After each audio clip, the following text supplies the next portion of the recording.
The Poem of the Man God, the first year of the public life. Chapter 64. The Paralytic cured in Peter's house. The same day, 9th of November, immediately after. I see the shore of the lake of Gennesaret, and I can see the boats beached by the fishermen. On the foreshore, leaning against the boats, are Peter and Andrew, intent on mending the nets, which their assistants bring them still dripping, having rinsed them in the lake to remove entangled rubbish. About 10 yards away, John and James, bent over their boat, are busy at tidying it up, and they are helped by an assistant and by a man about 50 or 55 years old, who I think is Zebedee, because the assistant calls him Master, and also because he is very like James.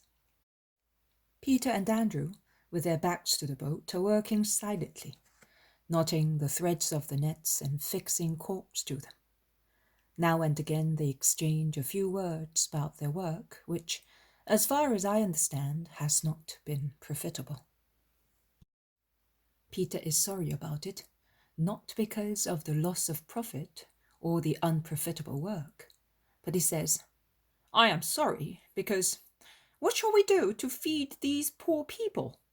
We receive only occasional offerings, and I am not going to touch the 10 pieces of silver and the 7 drachmas we collected during the last 4 days.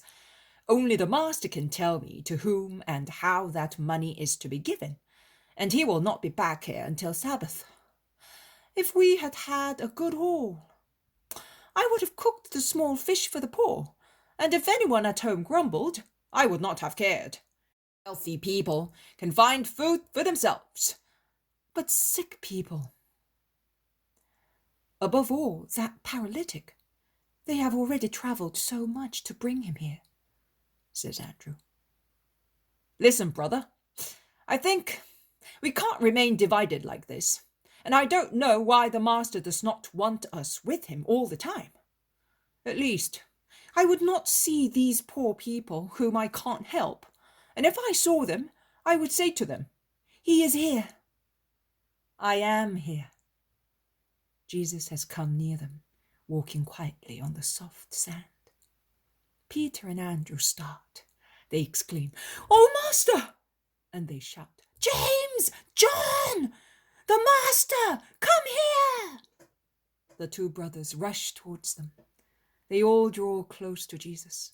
Some kiss his tunic, some his hands, and John dares to encircle his waist with his arm and lean his head on Jesus' chest. Jesus kisses his hair. "What were you talking about?" "Master, we were saying that we would have liked to have you." "Why, my friends?" "To see you and love you seeing you, and also because of some poor and sick people. They have been waiting for you over 2 days. I did what I could. I put them over there. See that hut in the wasteland? Over there the handicraftsmen repair the boats. I sheltered there a paralytic who has a very high temperature, and a little boy who is dying in his mother's arms. I could not send them away to look for you. You did the right thing. But how have you been able to help them, and who brought them here? You said they are poor." "Yes, master, they are. Rich people have horses and carts. Poor people have only their legs. They cannot come looking for you as fast as they would like. I did what I could. Look, here are the offerings I have received. I have not touched anything. You will do that." "Peter, you could have done that too. Certainly, my dear Peter, I am sorry that you should be reproached and have extra work because of me."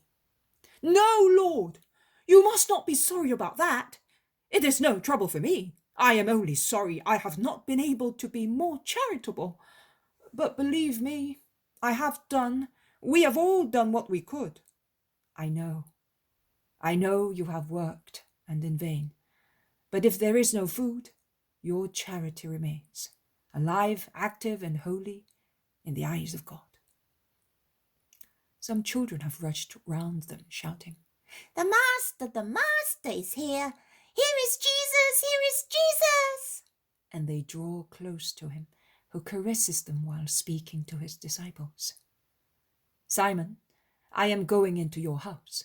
You will all go and tell the people that I am back, and then bring me the sick ones.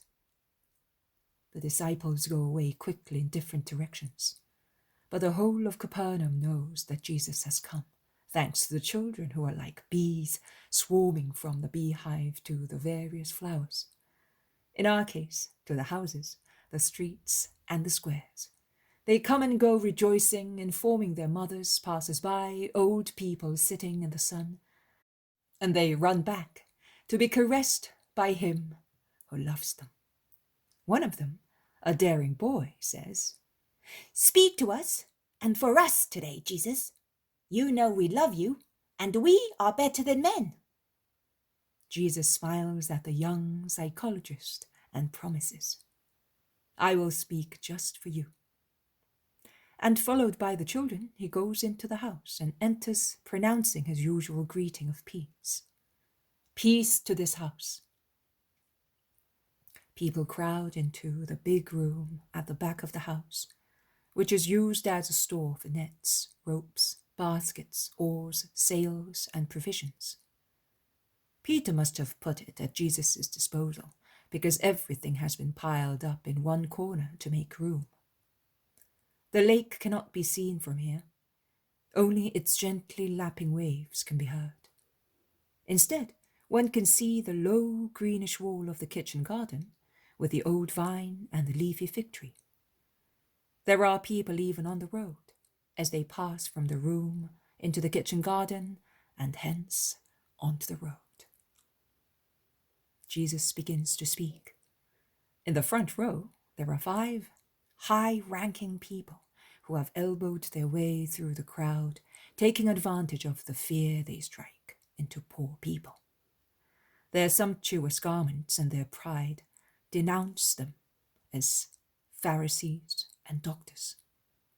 But Jesus wants his little friends around him, a crown of innocent little faces, of bright eyes, of angelical smiles, all looking up at him. Jesus speaks, and while speaking, now and again he caresses the curly head of a child who is sitting at his feet, resting his head on his little arm bent on Jesus' lap.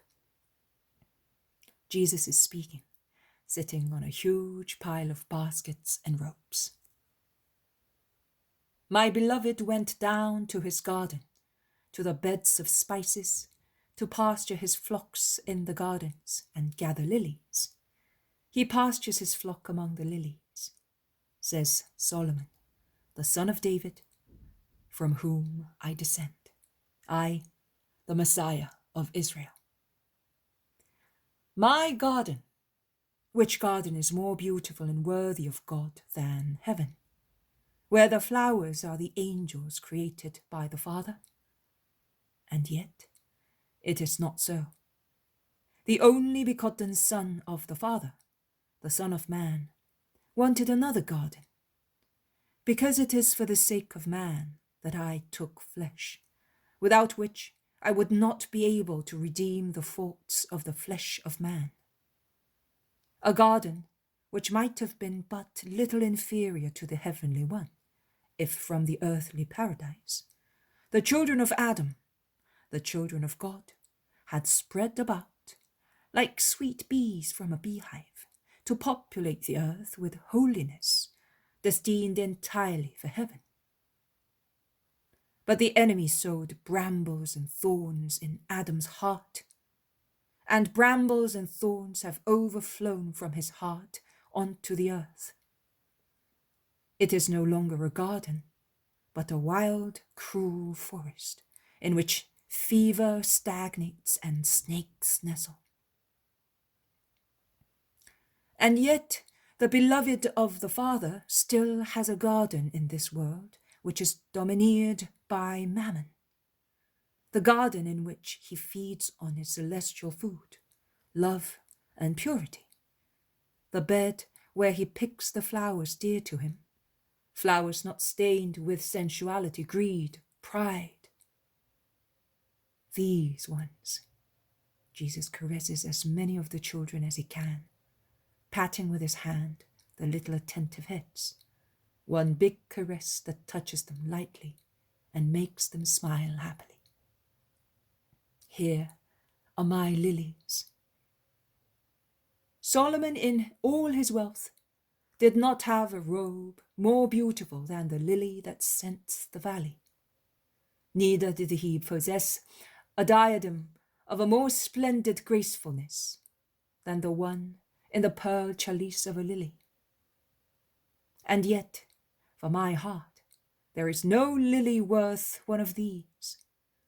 There is no flower bed, no garden of wealthy people, all cultivated with lilies, that I consider worth only one of these pure, innocent, sincere, simple little children. Men and women of Israel, you great and humble people, according to your wealth and position, listen. You are here because you want to know me and love me. You must therefore know the first condition to become mine. I will not speak difficult words, neither will I give you more difficult examples. I say to you, take example from these children. Which of you has no children, nephews, or little brothers in their childhood at home? Are they not a restful comfort, a bond for parents, relatives, friends? Their souls are as pure as a clear dawn. Their faces scatter clouds and inspire hope. Their caresses dry your tears and give you new strength. Why is there so much power in them, although they are weak, defenseless, and still unlearned? Because they have God in themselves. They have strength and wisdom in God. The true wisdom. They know how to love and believe. They know how to believe and want.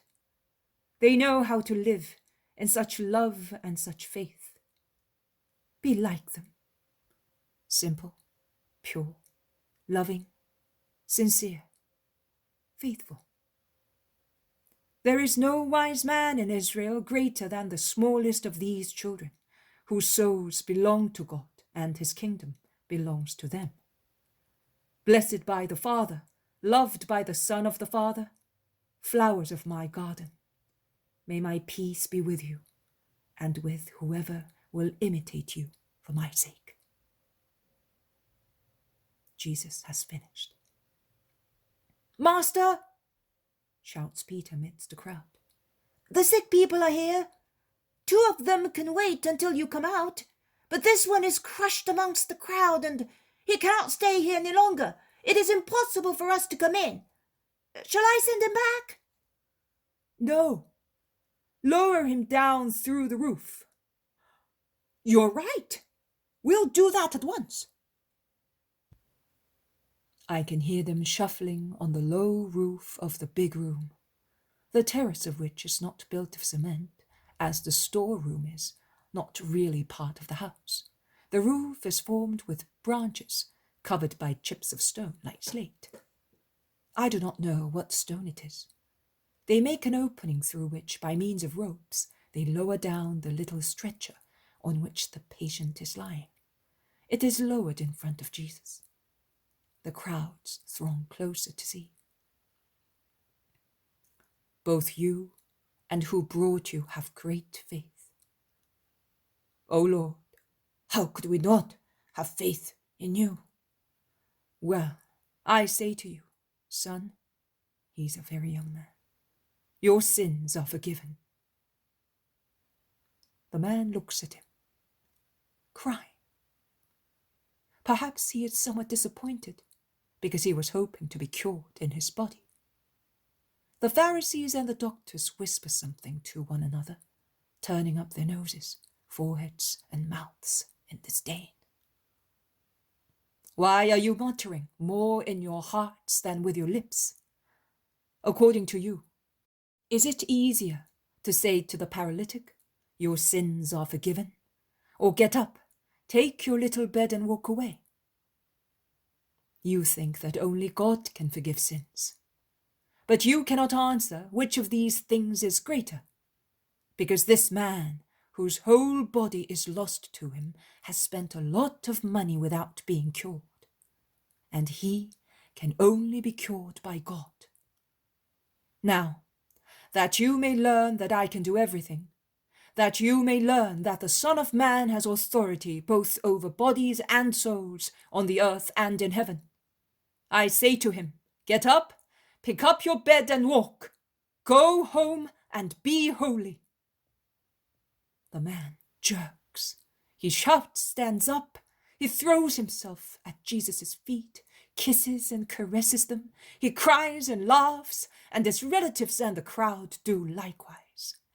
The crowd divides into two to let him pass, as if he were triumphant, and they follow him rejoicing. The 5 resentful men go away, conceited and as stiff as sticks. And so the mother can go in with her child. A little emaciated babe, still unweaned, she holds him out in her hands, saying simply, Jesus, you love them. You said so. For your love and for your mother. And she weeps. Jesus takes the suckling who is dying. He presses him against his heart. For a moment, he holds the little wan face with its little violet lips, and its eyelashes already closed against his mouth. Only one moment thus.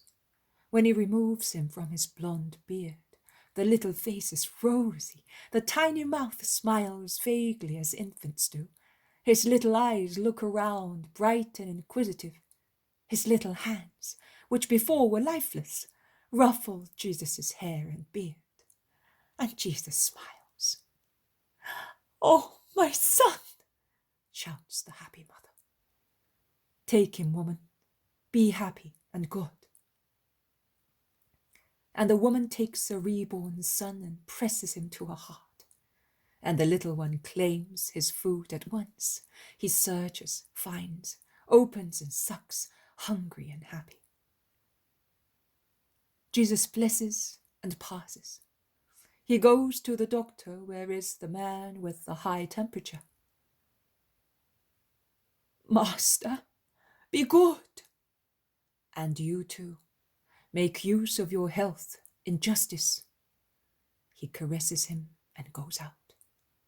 He goes back to the beach, followed, preceded and blessed by many who implore him. We did not hear you. We could not get in. Speak also to us.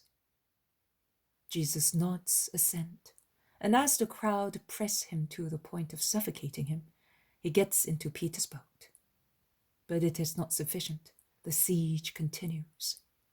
Set the boat afloat and move away a little. The vision ends here.